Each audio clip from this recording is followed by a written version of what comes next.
lati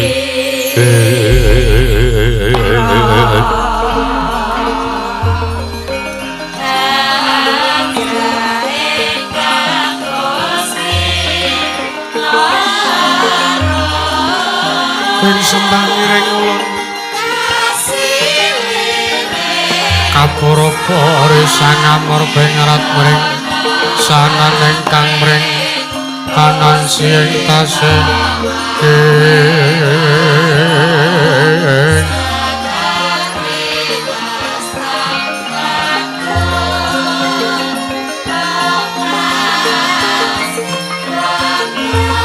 mawe buku kang sawe koku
wilahe awit namastu purnama sidam awit namastu silat mring Hyang jagat karuna sirang tundha kasisaning bisana sono sinamung nanging kula wis sumangga stantun lambang Buddha jinantur tutur katula tetula tulat mring rading parabdiya wini suda trengkang dina mudama pinardi tameng lalata mangya tekap wasananing bukita renggeng meralambang matumpa-tumpa marma panggung panggeng panggunggung sang murwing kata Sedebyar dumadining wayang purwa purwakaning kandha narik puting basa dongeng kuna ngumusura sayen naras saya karos mulajaru angra sewani wuhing diri rasa rumangsang-rumangsane lur jalma angila kaca jareh Gus rinakup cang carita lebet wis kagelar juri pagelaran ya Gus Jatri amriksani pagelaran inggit purwa Surya Candra Tarum Hyang Kartika wis kinur putra teng kawasa sahari ratri angit tri pawon upawateking dosina gilir gemandi temah dadi petanganing dina sasi warsi windu kang sarta abad Dadung lantang karta mangkerta ya siniram embun daya Jawah pateng grembyak dadi padhang ing kutu-kutu walang atuga burana miwang bronto tatumran tanpa wicalan padhang tawangan sari sanji pangrenang kang sumur bawani jagat munggung jagat wetan tumunggup-munggup munggih kalengan muger abang perngangah lamun kaeksayan dilat-dilato bumi saya tangu sumrup sang Jewang reka katos semeblak kanan kiri ngabang esmu jenar kapur bawan sinari sang Jewang Basanta tanep tukaton ijo royo-royo mangku gunung kang biru moyo-moyo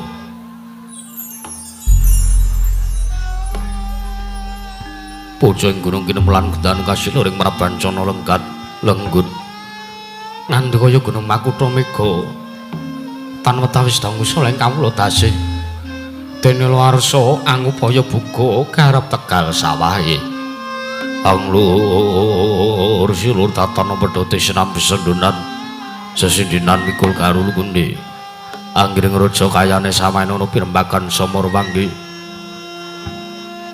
Sang Hyang Argasaya tanggu saya inggil wis katon melok sinari jagat dunung ing kiblat papat lor kidul wetan miwang kulon sinaring jagat kang samya rebut yada rebut teja rebut kukuwung parandiri datan wonten ing kamadan Gagung ing Praja negari ing Dwarawati ya sinebat Praja negari ing Dwaraka ya sinebat Praja ing Jenggala Manik ya negari ing Jenggalapura negari tanantos 100 kalih 1000 jangkep tinega krana negari ing Jenggalapura dumadi saking pulo-pulo bebanjaran sinasa pantaya benawi tinamya mbak samudra binang langun kang tanpa pagut pegating maninggal kapantha uruting Cakrawala wane-wane cakreng wisi sawane gerbing jurang corong grebung duwu serung kinari sesuing beksi lawet nyewang sarang burung wonten ugi pasisir antar sasana jembar kebeganing pasir gumelaring garis pinggir tanem tuwang rembuyung royo-royo karang kitri rowe-rowe ron kelapa bumi subur pasiten mawur satingkati nandur tangkar tupangkar kawuyan dadi gunung-gunung bebanjengan angrang sang langit lenggak-lenggok lampahe to mijil saking sendang mending dirtane iline pinara para peleni tinampi waduk binendung-bendung kinarya ilene sawah nyewang pategalan ing nara kesema mokal pangoling tetani bebasan datanono bumi sancing kangkang selo sedaya tinanduran kang ora kapipan diya Bathari Silang Gelar Pasabinan Yayaruk misargang binangka Pratiwi pategalan gopul ujeng kang rembuyuk gegedhongane ambek kowe nganti kaya manglung manggon witande polo kependhem polo kesimpar polo kemantung sadetan kuciwa cinawi tukulan kang mawi kesarasaning diri ingoni ngono raja kaya dewen sansaya ngrembaka lamun siang aglaring mangkunan ampun wanci sarap surya samya mulih marang kandange dewi-dewi datan ana carane kandhang nganggo granjing palang lebet tebe saking tindak Durjana Cuti samya sayek saka kapti karo Nusa bangsa tuwin negaring Dwaraka wana gumimbangi gunung anggung rungsa melestari urun tumurun rah tumrah sadhe dadi guru-guru lingkungan langkung-langkung lamun tinali disampun samya sameting sanggeman sepen tebih saking lintasan saya sinansaya anane mumat sinamatan daya dinayan sawiji mapan jating jejiban kang menuju temah manunggaling cipta rasa karsa ambabar karya kenging binasake negaring Dwaraka nalika semana nedeng manjing marang jaman cana panjang munjung pasir wawukir lojinawi gembah ripah karta tata yang raharja dasar guru kang gedhe bore padang jakate dhuwur kuseta paduh uncarane turta kasusuring manca mrajala sinanta wawun kang astupu sareng adil bangsa negaring Dwaraka menangin udan ucapno dosa namane sanata dosa 10 nama semestani jejuluk Sang Nata Prabu Sri Bathara Kresna ya Sang Danardana ya Wisnu Murti ya Padmanaba ya Narayana nalindra pepakuning bumi ingkang anggo jejegaken kautaman risak juga lenggah aning samadaning Damparcana datana mantra-mantra sipating Bathara Yayasan Hyang Bathara Wisnu Dewaning kabagyan Angijawantah binayang bayang sanjane para hapsara hapsari kawistara bebandir sagung kang samya semewa yayah ruping samudring dedharatan Datan kantun biswanipun sang Jawanung nang tetungguling mruja negaring Durawati miwah sanggening para kadang. Yang sampun ketinggal sowan wadaning kedaton negaring Dwaraka. Ananging menika Senopati ning negaring Durawati. Satring suwelo bumi yang lesan pura ya ingkar boruci nenggih Sang Raden Arya Setyaki ya Raden Tambayuda Raden Yuyudana ya Wresniwira ya Singamulang Jaya ya Raden Bima Kunting Sadra Gandhan Wijaya teteke tatan sepiro nanging kasinengan kasektenuwe bebasan pinata mendhat Jinala menter tinumbak Bengkung Sinuda Putung pramila tatan mekal dadosaken bebeteng tinanggulanging praja negaring Jenggalapura.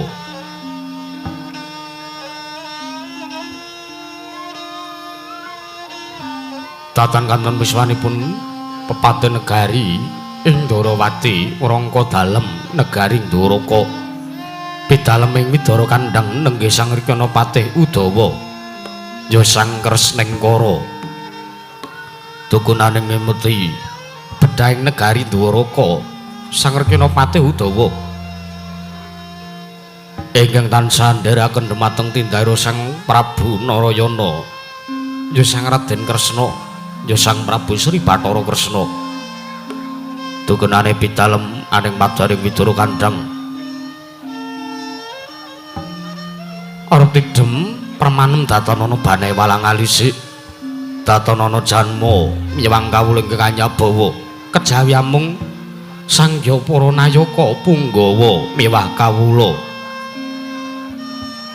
ingkang tansah mabuka sila lenggah madaning pasewakan negari Dwaraka nalika semanten anengga dawuh Sang Nata Prabu Sri Bathara Kresna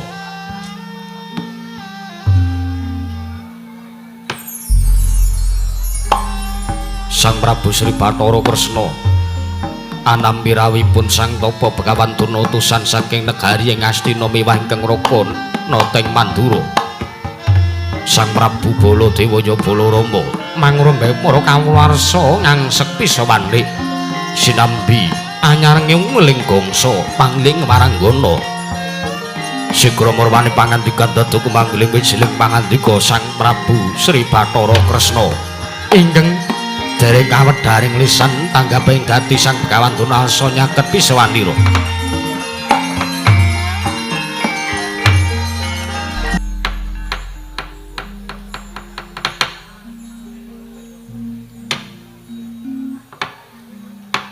Niwang Sukmana mangadiri ana sasmintan ingsun jagat wasisaning Bathara Bawana langgeng sinunggi tatan werat ora mengketa dhisik Kakang Patih Udawa ayo ndadekake pekenira Kakang Patih Udawa kaget nggonira ingsun piji ana ngarsaning manira Kakang Patih Kresnengkara bauna ing Gidwaji sesembahan kula pengayoman kula wonten ing Madyapada prapteng delahan Gusti kula Sang Nata Sinuwun Prabu Sri Bathara Kresna sinuwun wonten sabda paduka amiji dhumateng bisawanipun ingkang abdi kepatihan pun Patih Udawa sinuwun ing jawi sanget damel kuwatos ing manah pindharon salomba pinanjering alun-alun komite racaruk maras nanging sareng kula suwanten karsa paduka tebih saking rawes kemarasan diwaji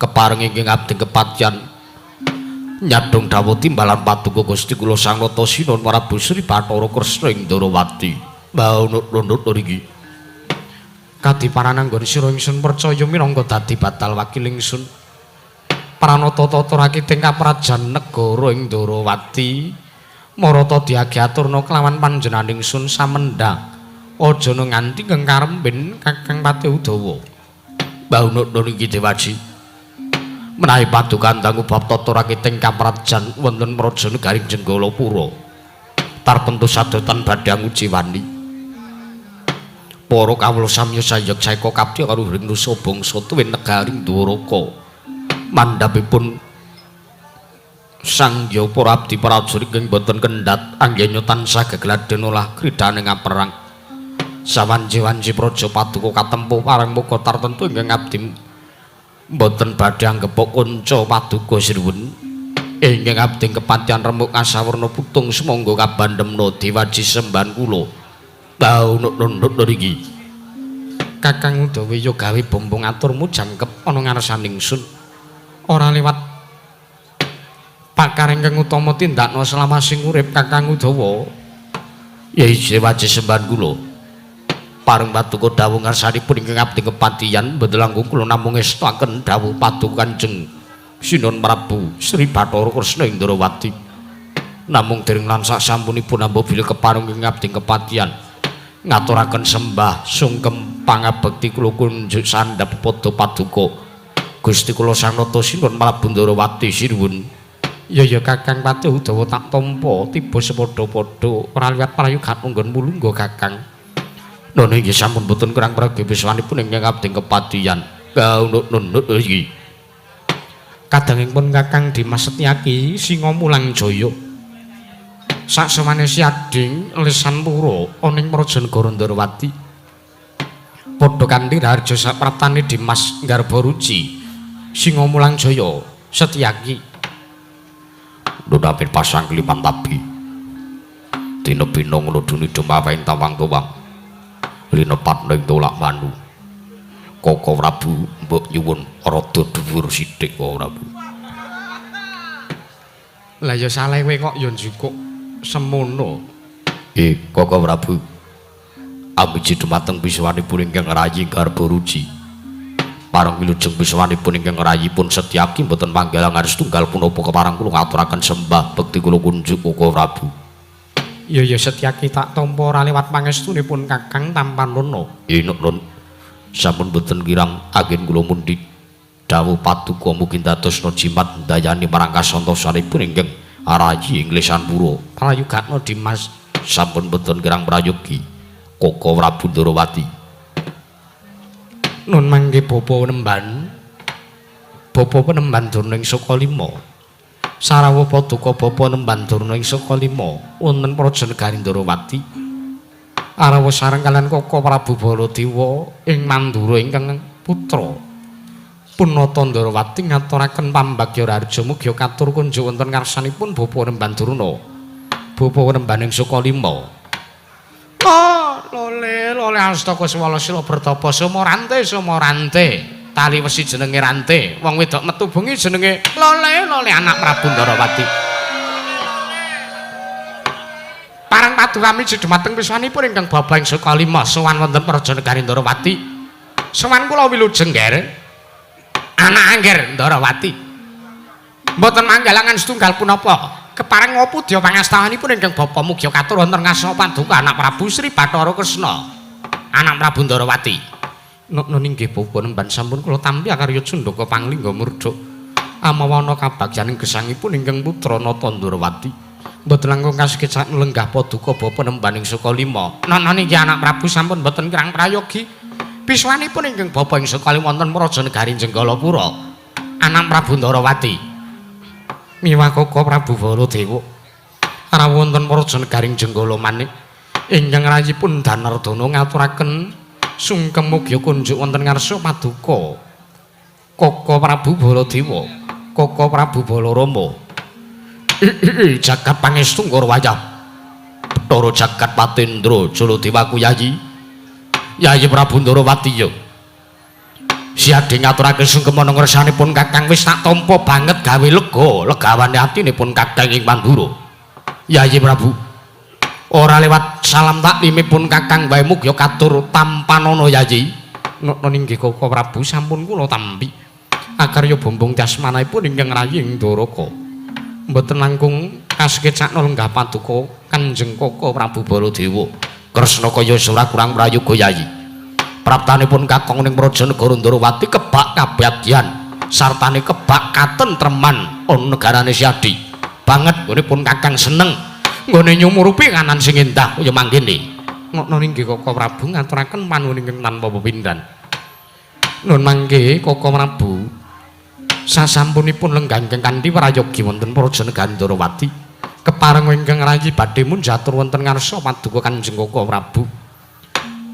Sing ngrembak ingkang rayi badhe nungsung werta nyadong dawuh timbalan paduka Kanjeng Koko Prabu. Anggennya rawuh wonten praja negaring Dwaraka sareng kaliyan Bapa Nemban Durna. Koko Prabu ingkang rayi dalem ing Ndarawati nyadhong dawuh wonten wigatos punapa wondene rawuh wonten praja negaring Dwaraka sumengko pengawak Bajra Janur Gunung Akadingaren rawuh wonten praja negaring Ndarawati. Saestu ingkang rayi menawi mangertos ing saderengipun tartentu kula badhe nyawisaken kreta kencana kinarya medhuk paduka kekalih saha nyawisaken Hermawar kinarya miji ampeyan paduka Bapa Nemban Durna tuwin Koko Prabu Baladewa.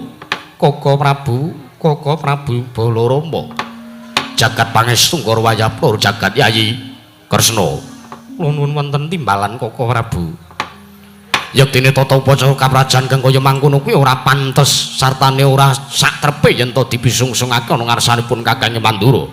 Jalaran benda-benda pun Kakang sono ning Praja Negara Ndarawati. Siadi kuwi wis ngrengkuh pun Kakang sartane para kawula ing Praja Negara Dwaraka kuwi wis ngrengkuh marang Nata Mandura. Kaya-kaya aku ki nalendra ning Praja Negara Ndarawati. Mula kang saka kuwi sumadulure Yayi Prabu Ndarawati ndak kira ora sak babak sartane ora sak traju marang labuhane Baladewa ana ngersane Nata Ndarawati. Mula ora sandatan perlu Siadi misungsungake tata upacara kaprajan kang kaya mangkono. Para sasat pun Kakang sowan ning Praja Negara Ndarawati seger sing tanpa ngombe, marek sing tanpa mangan. Pun Kakang diesemi nalikane sowan ning Praja Negara Ndarawati wae wis banget gawe marem sartane gawe bombong. Atine pun Kakang Mandura Kresna. Inggih ngaturaken panuwun ingkang tanpa pepindhan. Yo.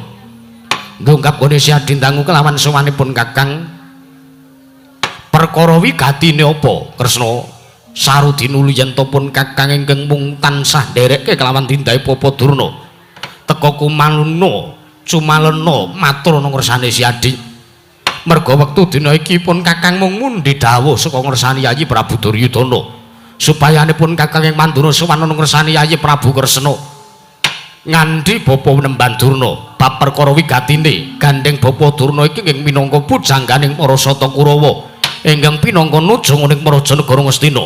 Mula Kresna perkara iki ndak pasrahake ana ngersane Bapa Nemban Durna. Yayi Prabu. Koko Prabu ngestaken dawuh mboten angku kaskecakna lenggah paduka kaya wis ora kurang kepenak Kresna. Nun mangke Bapa Nemban sampun ngantos kanggep ingkang putra cumalana matur wonten ngarsa paduka Bapa Nemban saka 5. Estunipun kula namung badhe ingkang pinangka Amangsri Kandha pangandikanipun Koko Prabu Baladewa bilih kula badhe nungsung mawarta nyadhong dawuh timbalanipun Bapa Nemban Durna anggenya rawuh wonten Praja Negaring Ndarawati ngendikanipun Koko Prabu mundhe dawuh saking Yayi Prabu Duryudana menapa kepara saestu Bapa Nemban. Lole asta Kuswala Sila Pratapa sumorante gamanaga kula gaprit gantil buntuting selikur.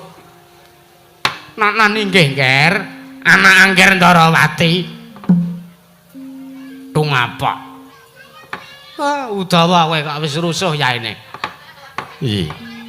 Paman Durna inggih. Iya. Estunipun anggenipun ingkang bapa sowan wonten Praja Negaring Ndarawati menika. Anak Prabu namung nuruti dhateng panangaisipun putu kula inggih mriku pun Lesmana Mandrakumara ing Saroja Binangun inggih putra ing Astina.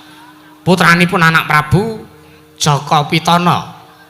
Ingkang rikala semanten motah lawan ingkang Rama inggih menika pun anak Prabu Duryudana. Piyambakipun nyuwun dhaup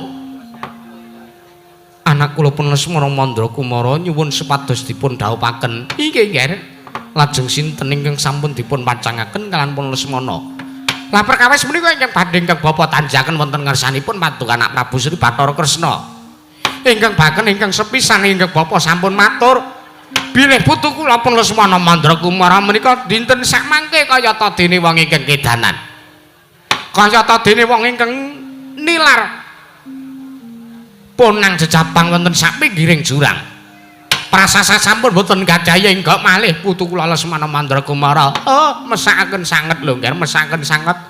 Pramila saking menika sawanipun ingkang bapa menika kula badhe nanjiaken gandeng ingkang dipun gandrungi dening putu kula pun Lesmana Mandrakumara menika Mboten sanes kejawi namung putra padu anak Prabu Ndarawati ingkang sesilih pun Dewi Purantawati kula badhe nanjaken nggih nuwun sewu ingkang pamaning Sukalima menika kanembe sepisan menika kula mireng asma sawijining putri saking negari Ndarawati ingkang sesilih pun Dewi Purantawati nuwun sewu menapa putri menika kirang populer napa putri saking negari Ndarawati ingkang sesilihipun Dewi Purantawati menika kirang populer teka ingkang bapa nembe sepisan menika mireng ingkang putra ingkang sesilihipun Dewi Purantawati kepareng kula nyadong dawuh anak Prabu jagat pangestu ngara bapa nemban pancen kepara nyata bilih ingkang putra Ndarawati nggadahi anak inggih menika anak kula inggih pun Purantawati ingkang sakmangke sampun nedeng tungkap dewasa. Oleh menawi ngaten cocok. Menawi ngaten cocok kalian menapa ingkang dipun impekaken dening putu kula pun Lesmana Mandrakumara. Jalaran nuwun sewu lho nggih. Lesmana Mandrakumara menika sampun marambah makaping-kaping. Pendak-pendak seneng kalian sawijining wanita menika dereng nate kok kepanggih kanthi cara langsung mereka dereng nate nanging pendak-pendak putu kula Lesmana Mandrakumara tresna kalian sawijining wanita menika tertentu namung lumantar pasumenan kadang-kalane sok-sok Lesmana menika ngimpi dipun ladosi dening sawijining putri tumuli nembung kalian ingkang paman eyang kula pengin dipun dhawuhaken kalian sawijining putri ingkang namipun menika awit nuwun sewu eyang goyanganipun menika sae sanget Kanjeng Eyang Bapak Durna nuwun pangandika dawuh anak Prabu mbok sampun ngantos kados mekaten menika wonten ing pasewakan menika jejer sepisan sampun ngantos dipun damel dolanan kula menika mboten dolanan yaene niku dereng penak-penake nek dolanan niku ya ngeten iki dereng trep kula menika namung matur napa wontenipun kok nggih kula menika namung lidasi nambung saking putu kula pun Lesmana Mandrakumara gandeng bocah niku nggih nuwun sewu sosok lamangsane saged dipun sebat jenes putu kula pun Lesmana Mandrakumara menika. Pramila kula menika namung matur napa wontenipun. Wah nggih, nanging kula suwun sampun ngantos nalisir saking tata kramaning pasewakan. Mboten anak Prabu, mboten badhe nilar dumateng bingkai pakeliran, mboten. Menika anak Prabu.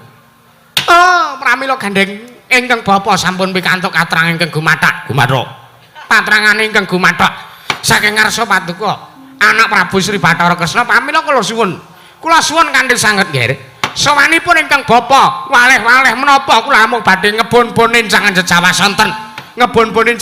sonten menika tegesipun namung grimis menika kula badhe ngemis wonten ngarsa paduka anak Prabu Sri Bathara Kresna inggih anak Prabu Padmanaba ngemis putra-putri paduka ingkang sesilihipun Dewi Purantawati lilan ana ing sakmangke kula bayang binayang wonten praja negari Ngastina badhe kadhawuhaken dening putu kula pun Lesmana Mandrakumara nggih menawi dipun maringaken ingkang bapa ngaturaken panuwun ingkang tanpa pepindhan kula ngaturaken agunging panuwun ingkang tanpa upami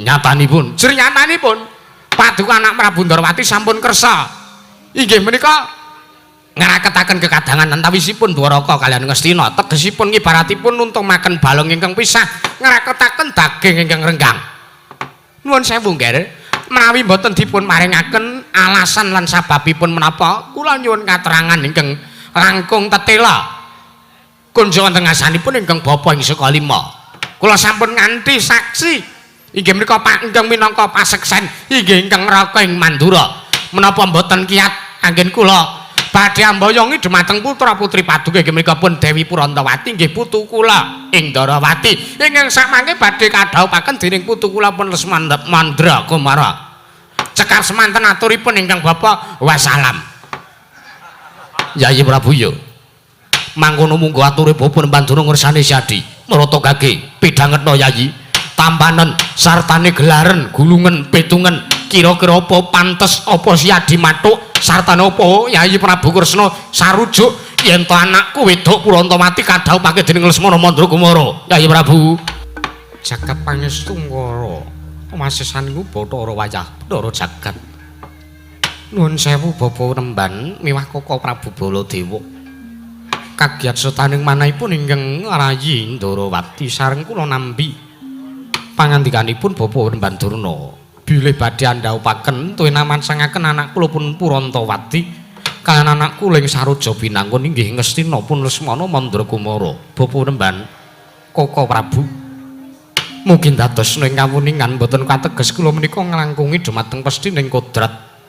Nanging wonten ing dinten Anggara kasih kapengker ingkang rayi menika sampun nampi sasmita, sampun pikantuk wangsit saking para Jawata.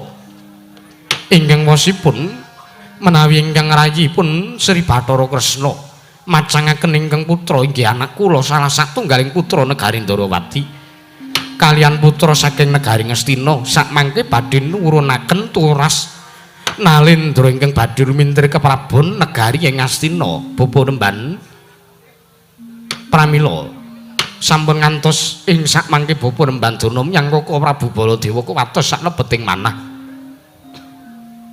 Gandeng ingkang putra sampun pikantuk wangsit saking para Jawata.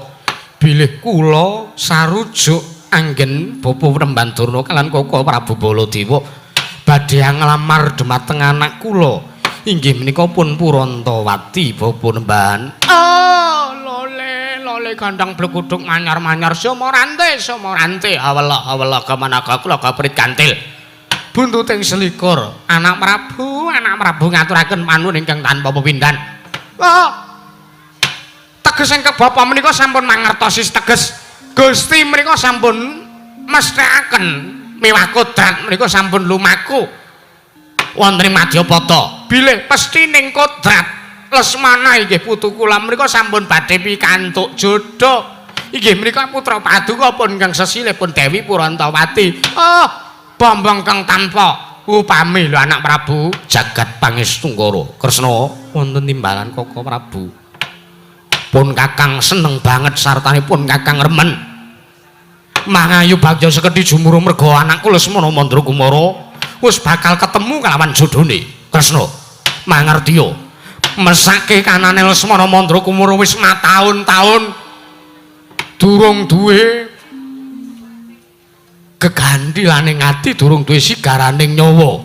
Wah, malah wektu dina iki wis pinesti yen to Lesmana Mandrakumara bakal dhaup kalawan anakku Purantawati. Oh, teges Lesmana menika sampun mboten jomblo anak Prabu. Lesmana samangke menawi sampun dhaup kalian putuku lha inggih menika pun Dewi Purantawati menika Lesmana samangke sampun mboten dolanan sabun melih. Inggih Bapa Remban. Oh, seneng, remen, kula mathuk. Menika sampun tetela lho nggih anak Prabu menika sampun cetha. Inggih Bapa Remban ingkang putra mathuk miwah kula sarujuk. Kantun sakmangke kula namung nengga dawuhipun Yayi Prabu Duryudana. Benjang punapa anggenipun badhe ndhaupaken anak kula Lesmana kaliyan anak kula Purantawati Bapa Remban. Budaya negeri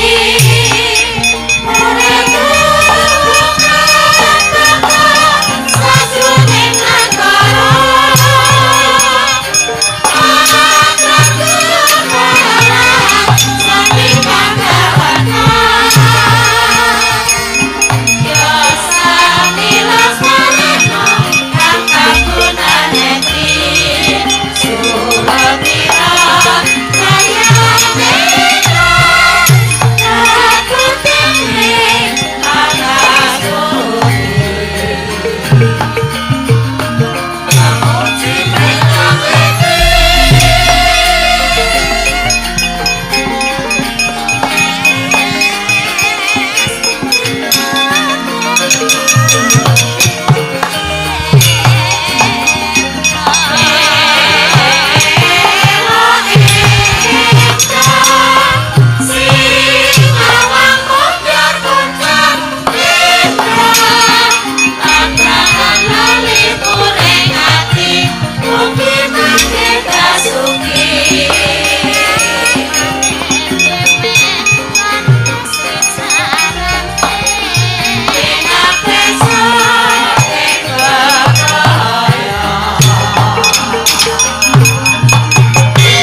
Bagong.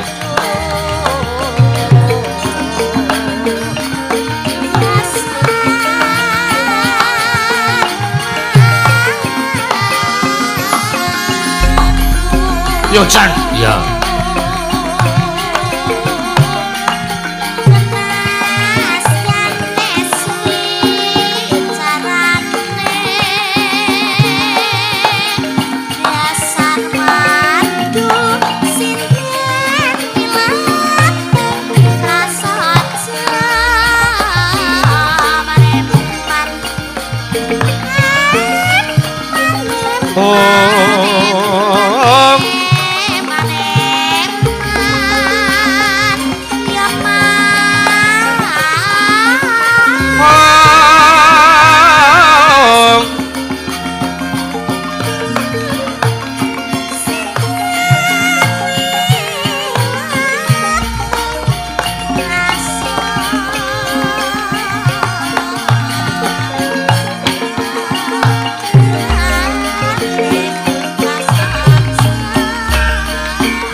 Pangestu Ngurwayah loro jagat Bapa Durna wonten timbalan anak Prabu dereng ngantos puranggen kula munjatur wonten ngarsa paduka Bapa Remban Saka Lima menika kawistara ingkang putra pun Sri Bathara Kresna nampi sowanipun Panakawan Petruk Kanrong Bolong.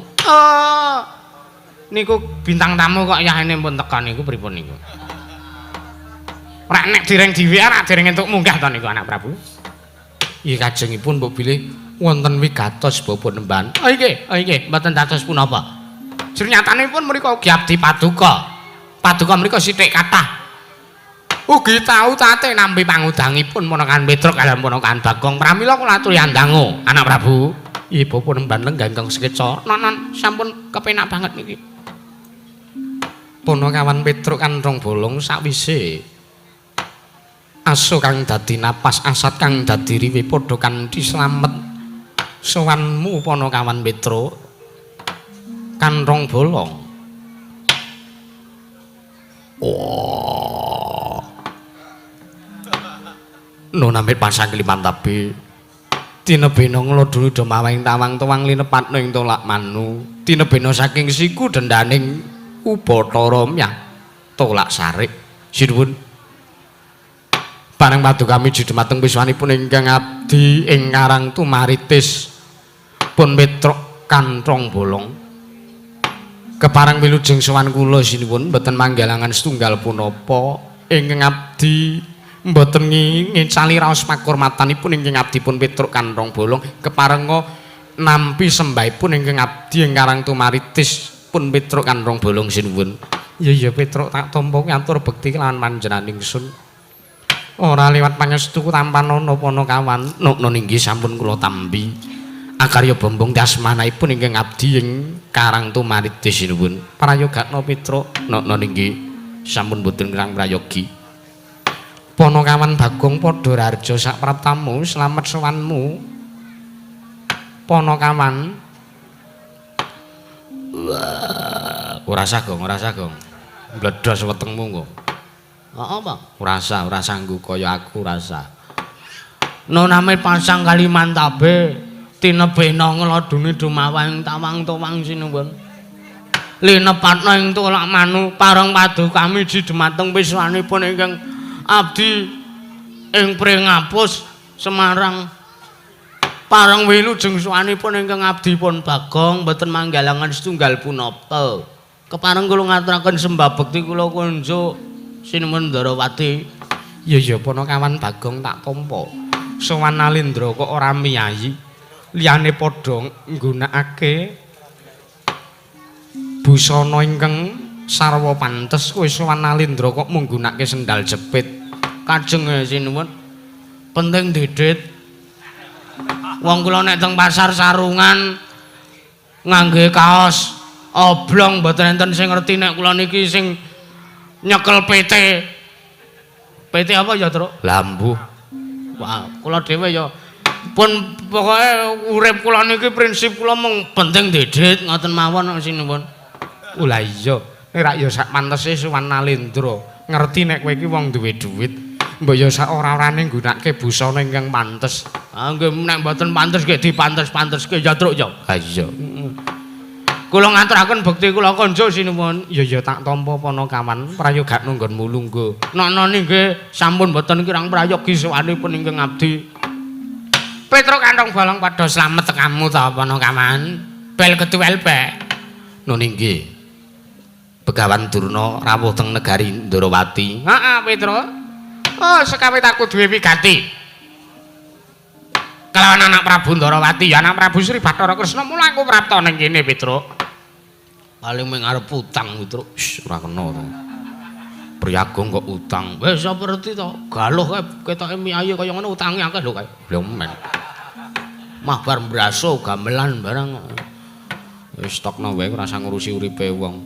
Lho niki Peremban Durna wilujeng sowan kula bekti kula katur. Petruk tak tampa pangestuku tamanana Panakawan. Nek niki sampun kula tampi sanget dadosaken jimat ndayanana kasantosanipun Petruk Peremban. Prayogana Panakawan sampun boten kirang prayogi. Bagong padha slamet matamu anu tekamu Panakawan. Ora wis atos ta, Truk? Atos piye? Aku tekoe dimatak-matakke. Matamu ki jembar kok. Oh mah melu-melu. Wilujeng sawanipun ingkang abdi pun Panakawan Bagong Penemban. Mboten kirang kula ngaturaken sembah bekti kula kunjuk nggih Penemban. Panakawan Bagong tak tampa pangestuku tamanana. Panakawan. Inggih sampun sanget anggen kawula mundi. Sampun mboten kirang prayogi Penemban. Petruk kantong bolong padha slamet kamu. Sinuwun Mandura. Iya, Panakawan, aku kang nderek kalan tindahe Bapa Durna. Oh inggih. Wilujeng sowan kula bekti kula kunjuk sinuwun. Tak tampa pangestuku tampanana Petruk. Nok inggih sampun mboten. Sampun sanget anggen kawula pundi. Prayogakna sampun mboten kirang prayogi. Bagong padha slamet. Sinuwun Mandura niki. Iya. Wilujeng sowan kula Ndara Baladewa. Bekti kula kunjuk sinuwun Mandura tak tampa pangestuku tampanana Bagong. Nono nggih sampun sanget anggen kawula mundi dadosna jimat paripe ndayanana ing kasantosan. Prayogakna Panakawan sampun boten kirang prayogi. Petruk kantong bolong padha slamet kamu. Ndara Setyaki, ya. Wilujeng bekti kula kunjuk Ndara tak tampa pangestuku tampanana. Inggih. Panakawan Petruk slamet kamu. Patih Udawa menika. Iya, Panakawan. Bekti kula katur Ndara Patih, tak tampa pangestuku tampanana. Bagong padha slamet.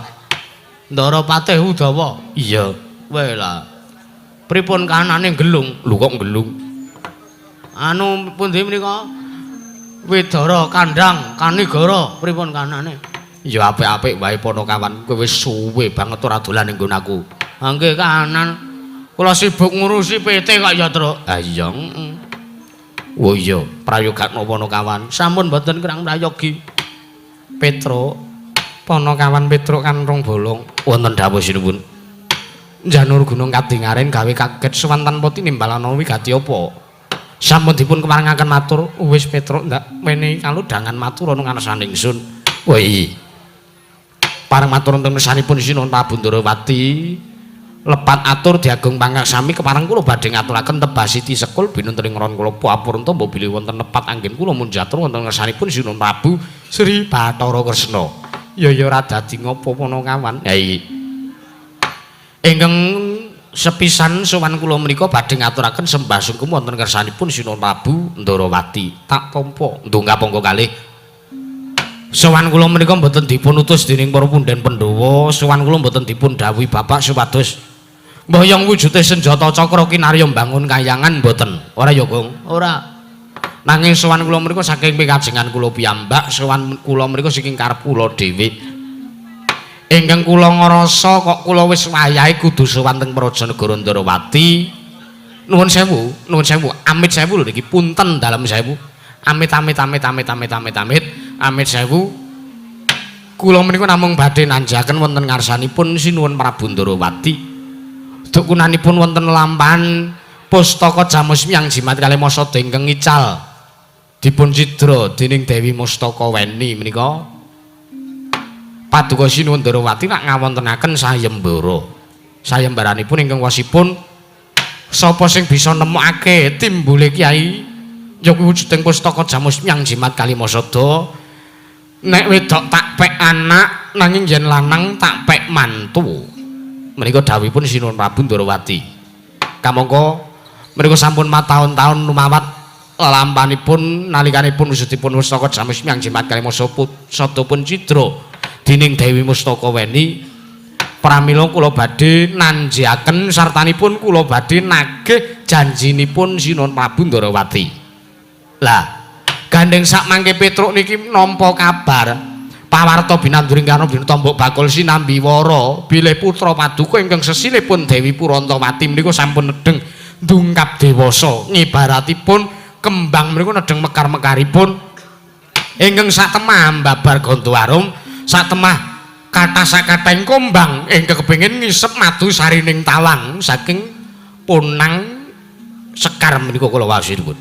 Pramila sowan kula menika walih-walih menapa kula badhe ngemis wonten kersanipun Sinuwun Prabu Darawati gandeng sampun kula antepi kekarepanipun Petruk Kandhong Bolong menika badhe matur wonten kersanipun Sinuwun Prabu Darawati bilih kula badhe nyuwun dhaup Blokasuta kemawon kula badhe nyuwun dhaup gandeng kula sampun inggih menika rikala semanten manggihaken wujudipun pustaka Jamusmyang Jimat Kalimasada nalika semanten sayembaranipun menika ingkang menang menika Petruk. Pramila ingkang menang nampi janjinipun Sinuwun Prabu Darawati mboten sanes kejawi namung Petruk Kandhong Bolong, udu Bagong, udu Garing, udu Bapak Semar, udu para Pandhawa. Lah monggo sak mangke nggihipun badhe murba wasesa gandeng jengandika paduka menika ingkang nggadahi wewenang amengku sartanipun inggih menika ndamel abang ijoning kawonten wonten Praja Negari Darawati. Kula namung nyuwun kados mekaten menika sinuwun.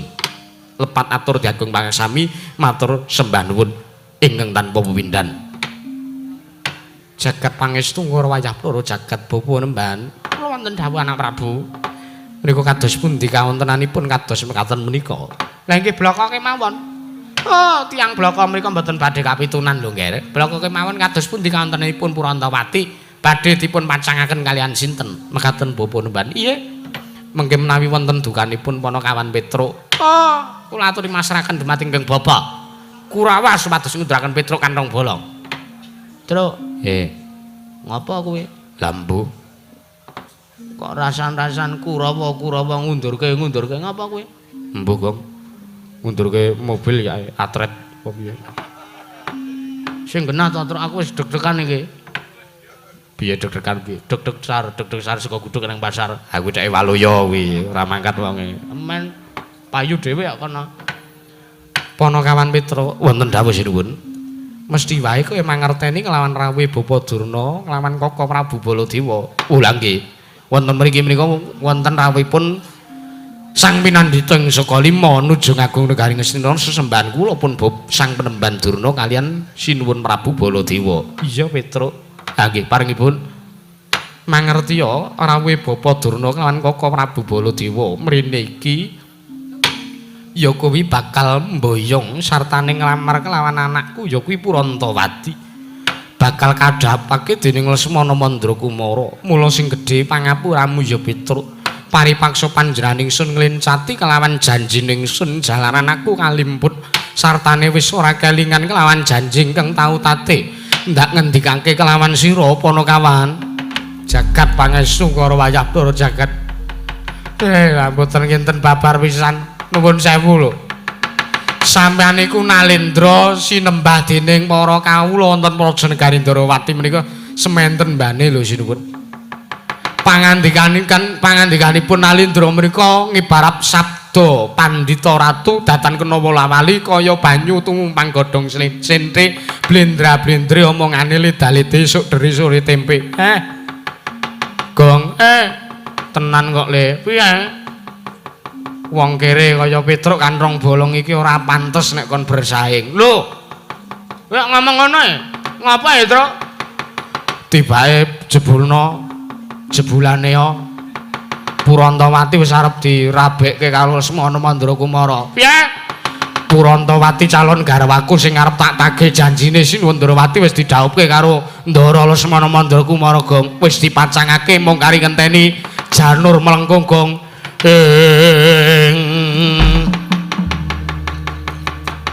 Jaja muntap lir kinentap duka yayasine netra kocak lindri itemnya mangolon joko wadanani rombaranang kumelku cembrahnya maradani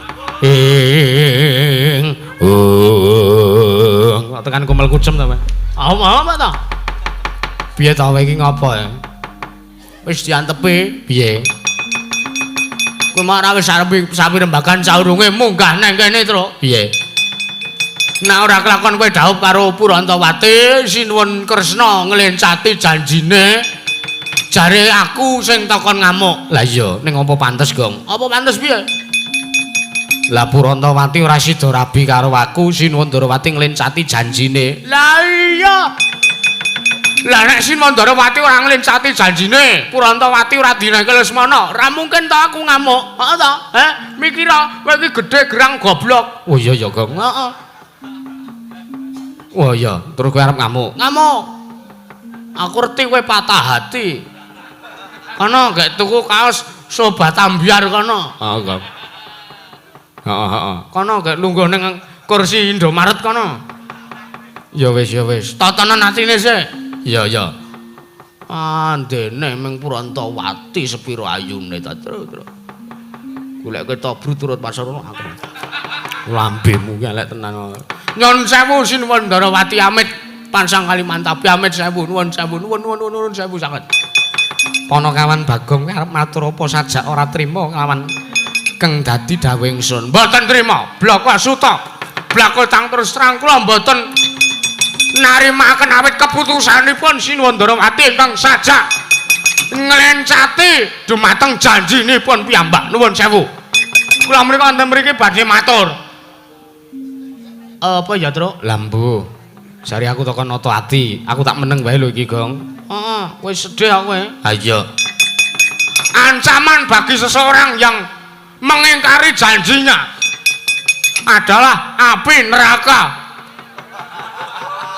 kowe iki guneman apa lho niki tenan iki ya Truk ya mbuh nuwun sewu janji niku utang lho Sinuwun janji niku utang wong utang niku kudune disaur mergo nuwun sewu wong ki ora enek sing ngerti kapan tibane pestine sing jeneng mati jodoh rejeki niku mung Gusti sing mangerteni lah kamangka nuwun sewu wong sing jeneng mati niku ora ana sing ngerteni wong matine kapan niku mboten enten sing ngertos lah kamangka sampean pun kebacut nglencati janjine Nata Ndrawati ndelalae dalam keadaan mengingkari janji ndelalah kersane Gusti sampean kapundhut jenengan modar sing sopan Gong sing anu jenengan seda kapundhut swanten kersane Gusti dalam keadaan sampean nembe utang mergo nglencati janjine karo Petra sok neng kanane ditagih lho Sinuwun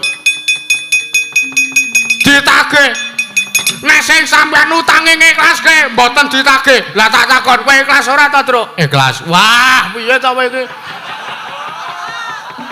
Baurane aku kan piye to Kang ora aja ikhlas nek Purantawati dirabeke karo Lesmana ngono lho oh iya aku ora ikhlas kula mboten ikhlas Sinuwun nah ngono dadi matine Kresna ki ben aja ayem sok maneh ngono lho ben aja entuk dalan padhang nek tak ikhlaske ora ditagih apa-apa karo malaikat ha iya ya Kang heeh niku sampean apa mboten wedi teng alam kubur ditakoki Nata Ndrawati catetan amalmu semene kandele semene kae dosamu ming sakmene apik ning iki siji sing mepalangi karepmu nggonmu kowe kepengin gayuh kasuwargan sawangen bukaan dibuka catetane tulisane Petruk urung ikhlas mergo sampean nglencati janjine sampean karo Petruk nalikane sampean ngawontenake sayembara jare Petruk arep dirabekke karo putra Ndrawati ingkang sesilih Dewi Haknyanawati ha ta Truk udu sapa Purantawati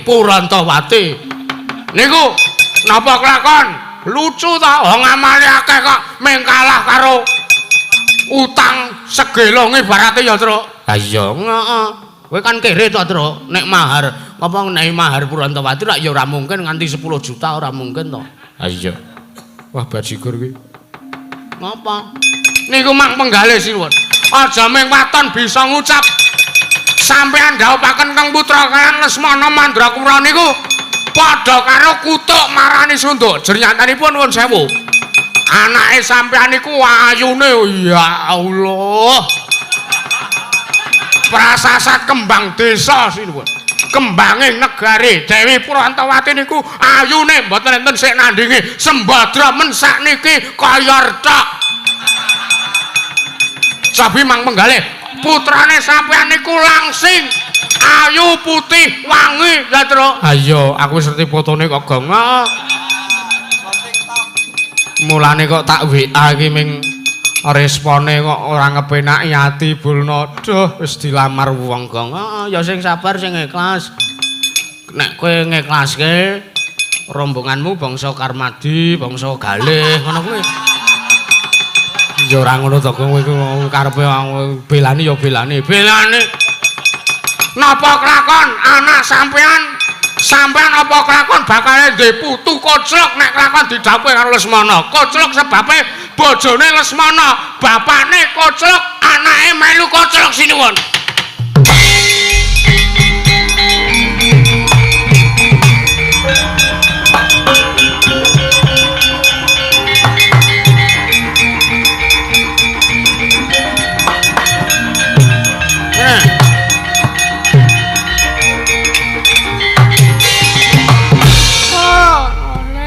Astaga swala sila bertapa Sumarante awala gamana aku pegantil bututing selikur Petro aja kowe sing maju Panakawan aja kowe sing maju kok aku njaluk Bagong sing adu arep karo Begawan Durna kowe wae Tru musuhku Baladewa soalé oh iya tenan arep nantang Sinun Mandura tenan kelase padake bintang tamu apa wong dedet e Penemban Durna nuwun sewu.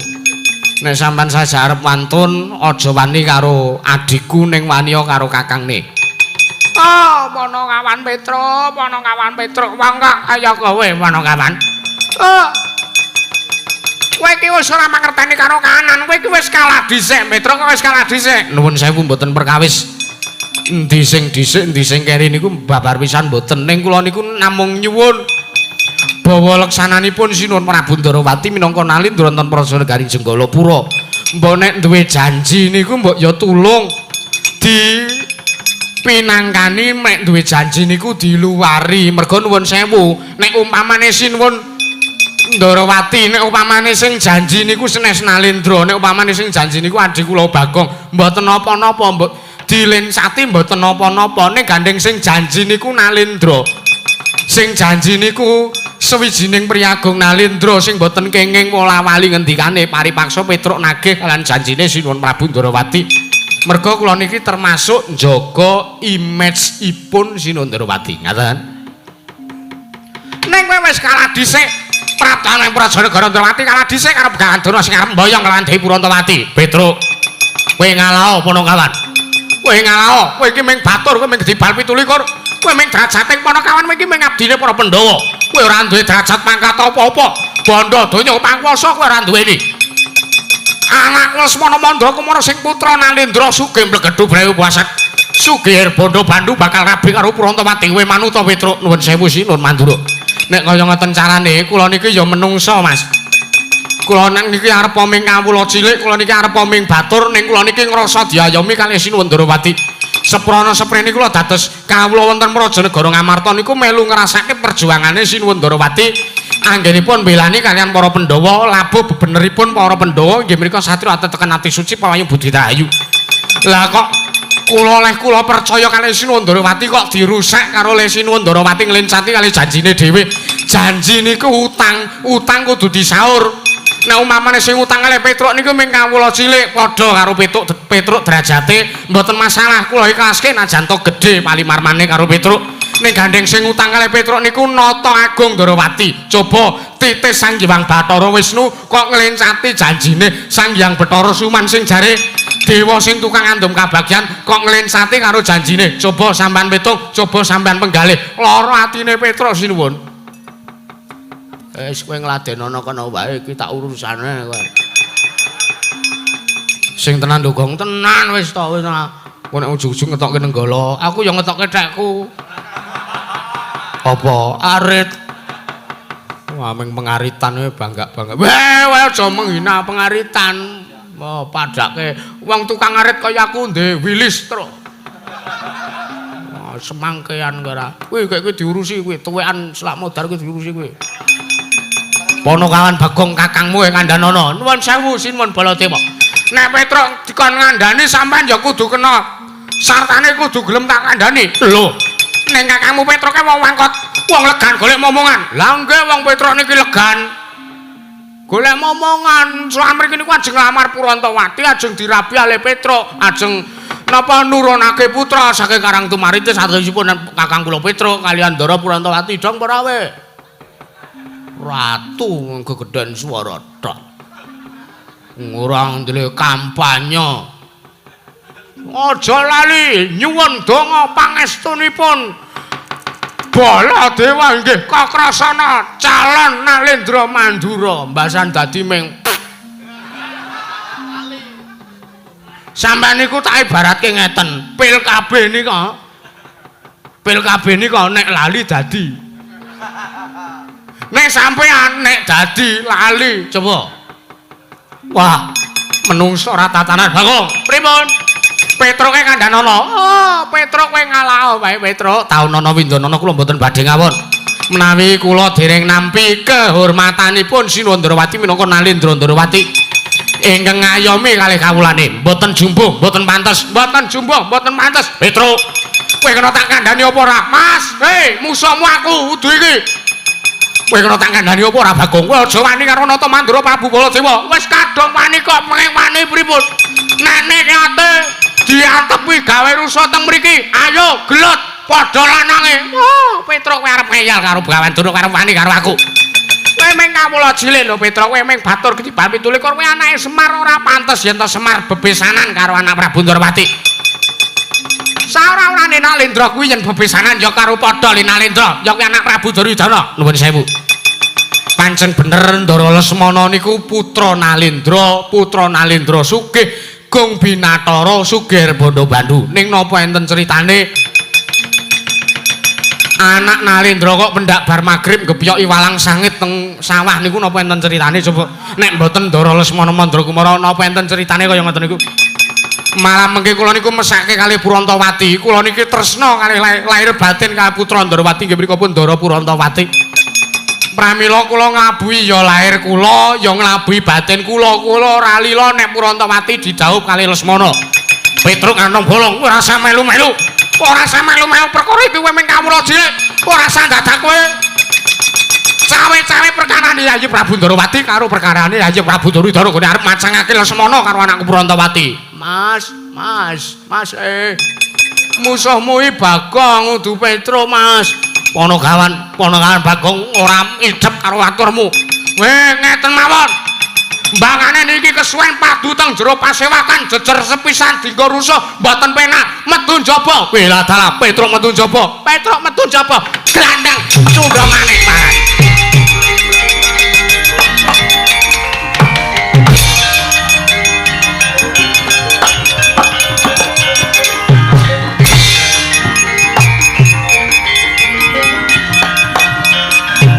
Ayo.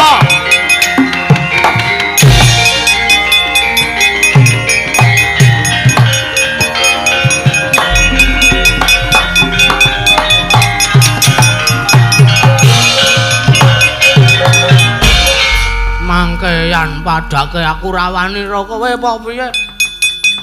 Wong dede te diwanane. Taun 2000 ki duit adalah raja. Cash is king. Padake rawa klewa-klewa karo Ponokawan Bagong ya. Ponokawan Bagong, dawuh sinuwun. Kakangmu wis padha metu njaba kowe kok isih ning kene, urung arep metu apa kepiye? Ah dereng. Ya kaya tenak metu kesusu timen ta sinuwun. Kali nenggah lembukan kok. Iya. Nggih lah.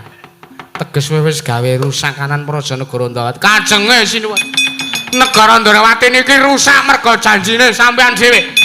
Pokoke mang titeni janji telung kedheping peninggal sampean ora nuruti karepane Petruk, negara Ndrawati kula obong sinuwun.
Jagat Setyaki wonten pangandika Koko Prabu malah kriwikan dadi grujukan geguyon dadi tangisan pareng padukados pundi ndak suwun supayane Dimas Setyaki nentremke sartane ngleremke kanan oning Praja Negara Ndrawati nggone Panakawan Petruk lan Bagong Pancakara kelawan Koko Prabu Baladewa padhere bapa Rembandurna Koko Prabu sendika ngestaken dawuh paduka mboten langkung ingkang abdi Nyon pamit madal wasilan sing ati-ati aja kaya bocah cilik Kakang Udawa wonten dawuh bubarna kang padha sibo ingsun kundur daton bakal manjing ning sakjerone sanggar pelanggatan nentremke pikir sartane nentremke manahing nata Ndrawati ya panjenengan ingsun Kakang Udawa ngestaken dawuh paduka sinuwun mboten langkung kula nyuwun pamit madal wasilan sing ati-ati aja kaya bocah cilik kaya wis ora ana dawuh maneh Kakang Udawa kelawan Dimas Setyaki